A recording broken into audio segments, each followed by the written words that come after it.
রাশ্মিকা মান্দানাকে না দেখলে বুঝতেই পারতাম না বিয়ের ৩৯ দিনের মাথায় বাচ্চা হবে।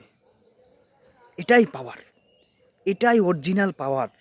আর আমরা আপডেট হইছি, এতটা যে আপডেট হইছি এটা বুঝতে পারি নাই। মানে বিয়ের ৩৯ দিনের মাথায় সে ঘোষণা দিছে যে বাচ্চা হবে।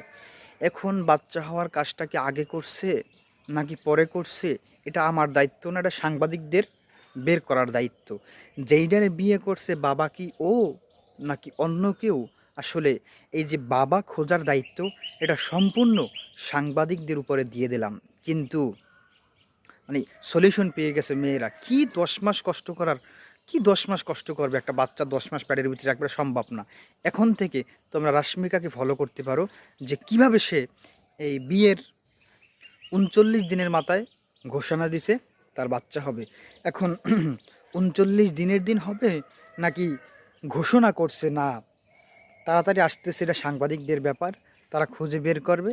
রাশ্মিকার জন্য অভিনন্দন রইল। গজব পড়ুক তোগো মাথার উপরে।